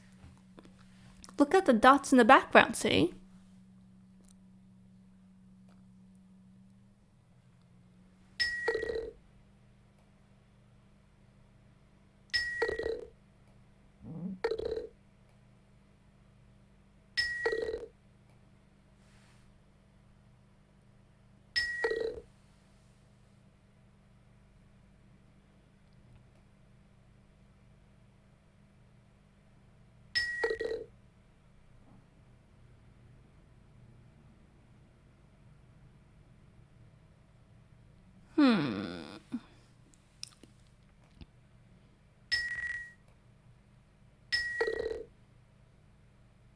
According to what you've marked on the tablet, there are 4,000 Oof!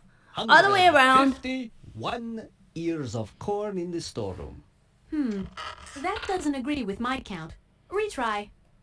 Okay, let's use that counting Oh, frame. Use now the I see it's counting backwards. frame to mark down the number of corn cobs in the storeroom.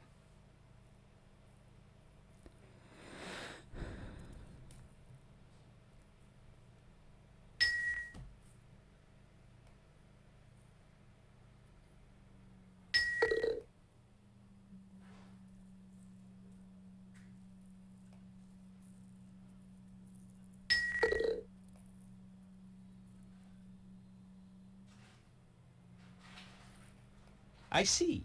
So you say there are 1,574 ears of corn. That's correct. Will you do the same for the other storerooms? I have so much to do. So it's Hang on to your hat. I'll be right back. 3,029 potatoes. The spuds were really flying in there. Okay, let's use that counting frame. Please indicate the quantity of potatoes in the storeroom on that counting frame.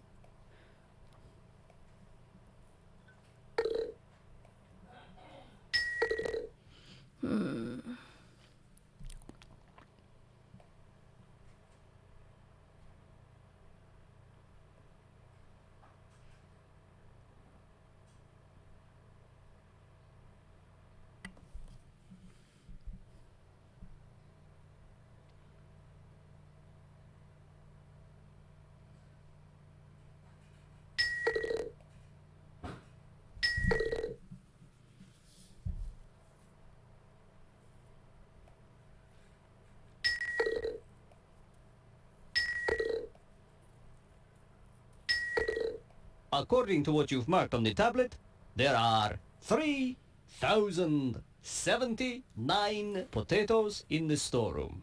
No, that's not right. Try again. Spud City. There are still 3,029 potatoes inside. Oh, Okay, let's use that let's counting try that frame. again. Please indicate the quantity of potatoes in the storeroom on that counting frame. By your markings on the counting frame, you've indicated there are 3,029 potatoes. You have done me a great service. Don't stop now. I'll be back in a flash. There are 628 piles of cotton in there. It's a shame the Incas don't know about t-shirts. Okay, let's use that counting frame. 600. Please record the number of cotton plants here based on the storeroom inventory.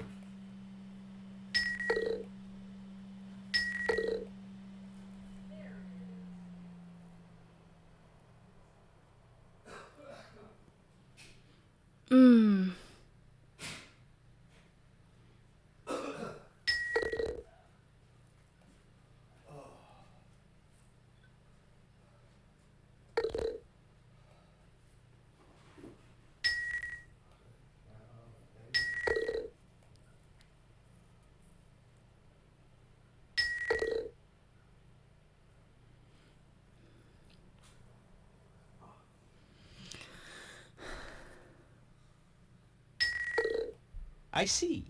So you say there are 629 piles of cotton in the storeroom. No, that's not right. Try it again. 628 piles of cotton phooey. piled in there. That's a lot of laundry. Okay, let's use that counting frame. Please record the number of cotton plants here, based on the storeroom inventory.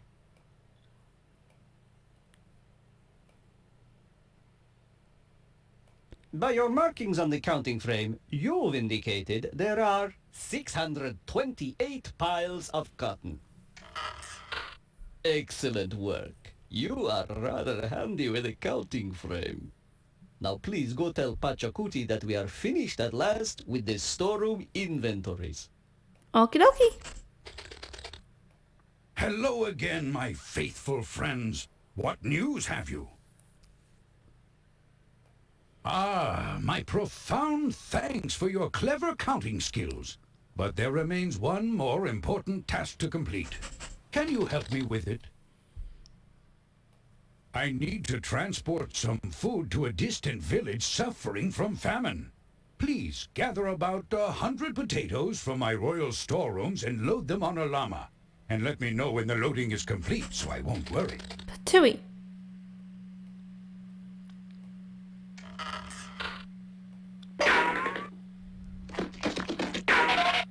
That storeroom is still full of corn. But we need to find donkey. potatoes. Spud heaven. I grabbed exactly 115 purebred potatoes and stuffed them in Oh this sack. no, we have We're to do good math. Very good. But before you go, please adjust the counting frame to match the reduced number of potatoes in the royal storeroom. No, we have enough potatoes already. It's time for some llama loading. We still have 3,029 marked here. We'll need to account for the 115 potatoes we've bagged.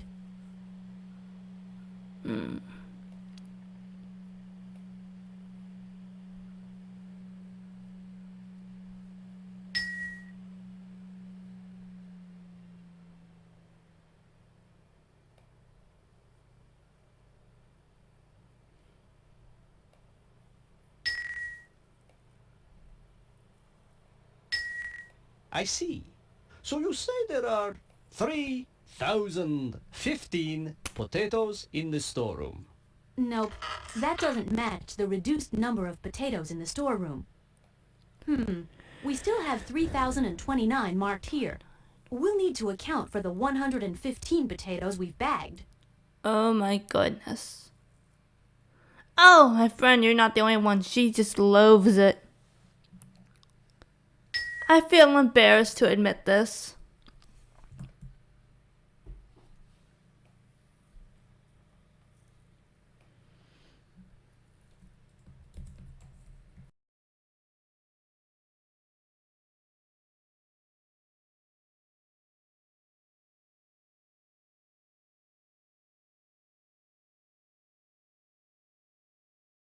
By your markings on the counting frame, you've indicated there are 2,029 potatoes in the storeroom. Nope, that doesn't match the reduced number of potatoes in the storeroom.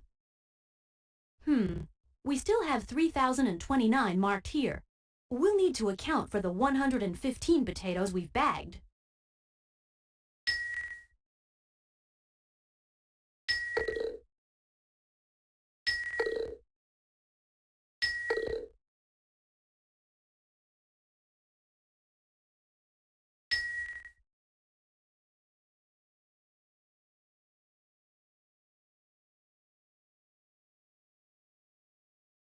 By your markings on the counting frame, you've indicated there are 2,414 potatoes in the storeroom. Nope, that doesn't match the reduced number of potatoes in the storeroom. We still have 3,029 marked here. We'll need to account for the 115 potatoes we've bagged.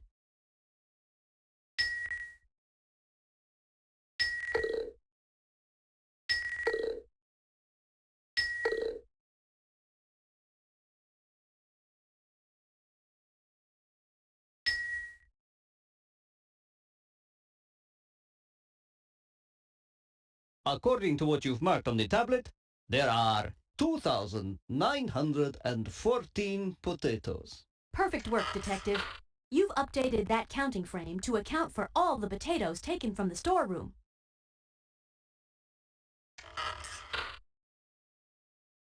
$2,914 matches just right with the reduced potato stores.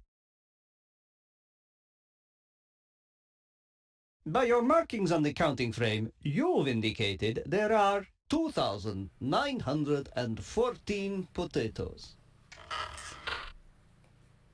Not what I meant to do, but this is what I meant to do. 2,914 matches just right with the reduced potato stores. Let me show you all. This is the thousands. This is the hundreds. This is the tens. This is the ones.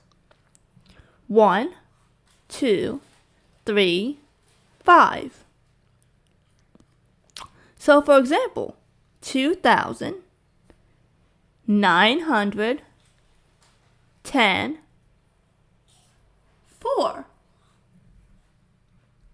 I see. So you say there are 2,914 potatoes. Now we need to do some llamas. Watch your step on the rope bridge. It's a long way down. Oh, I believe it. Hey, those llamas must be good luck. We found a C-note. But none of these have quite the glint of something useful in a mint. There's silver in that bag. Silver, like gold, was commonly used by the Incas. That llama doesn't have a pack yet. There's pottery in there. The Incas made pots by coiling strips of clay, since they hadn't invented the pottery wheel. There are cloth blankets and clothing inside those sacks. The Incas wove cotton and llama wool into interesting patterns which often told stories. That sack contains gold, which the Incas called sweat of the sun. Gold was bountiful in the Inca Empire, and the great surplus gave the Spaniards an unhealthy interest in paying a visit. I see. That sack is full of corn. The Incas and other South American Indians took wild corn and gradually transformed it into a cultivated plant called maize. That's corn to you and me. I see. Llamas are renowned for their soothing dispositions. Maybe we should get one for the chief. If they didn't spit so much. No, those are alpacas. Those are alpacas.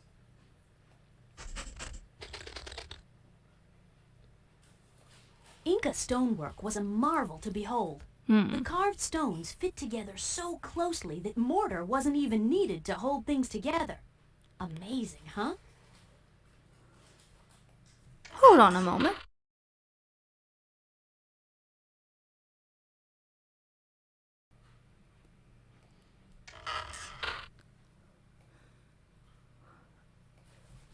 I have an idea.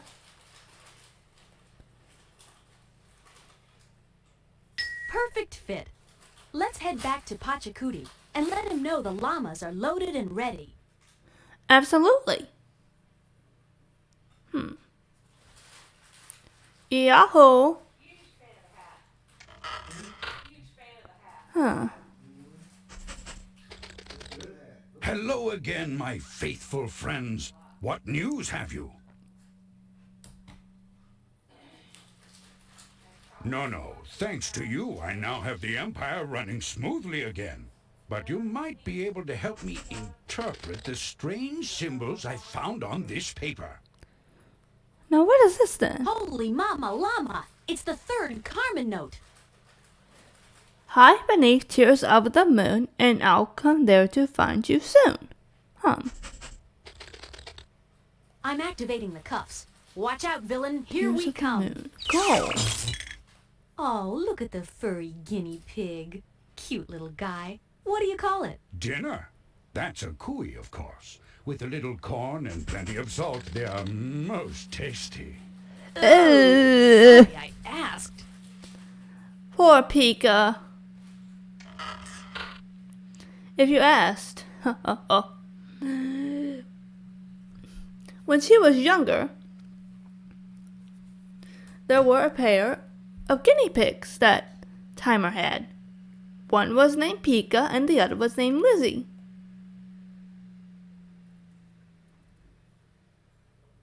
Nope. That sack of gold isn't harboring a crook. There's pottery in there. The Incas made pots by coiling strips of clay, since they hadn't invented the pottery wheel.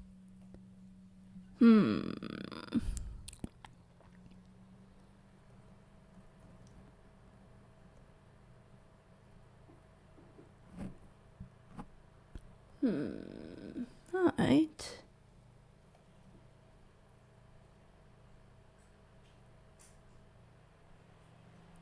Silver! Silver! That makes plenty of sense. Smart move. Silver was called Tears of the Moon by the Incas. That actually makes sense. Must be hiding in that sack of silver. Time for a high-energy high five. We've nabbed Jane Reaction.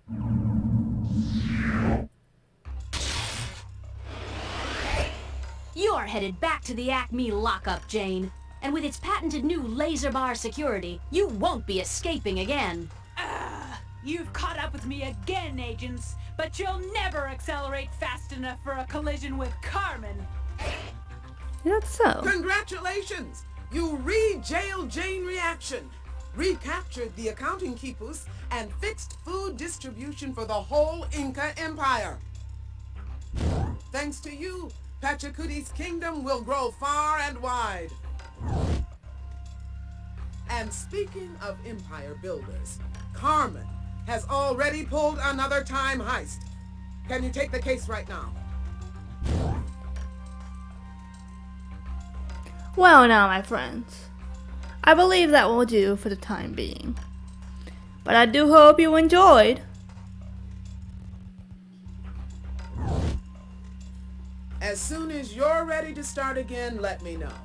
Thanks for the good work. And I do hope you truly enjoyed.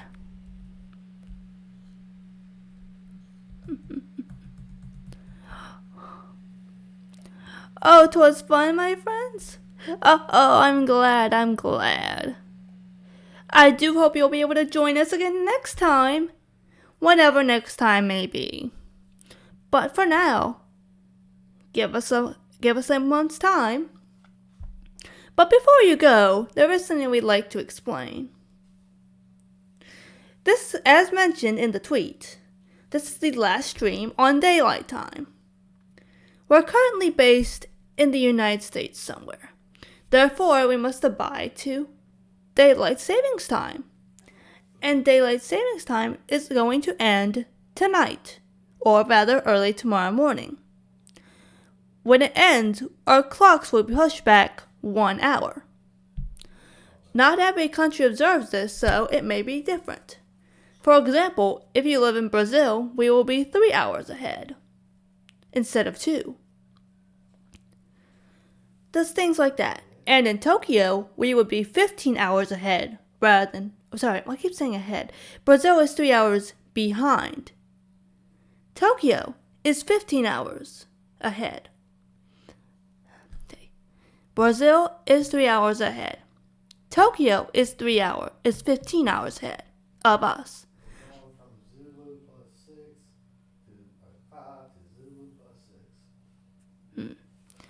And as such, please keep your times of day accordingly. We will certainly try to do the same. And hopefully get those London and Paris times fixed up for once. But until then, the next stream is scheduled for December 18th at 1 o'clock p.m. See you then.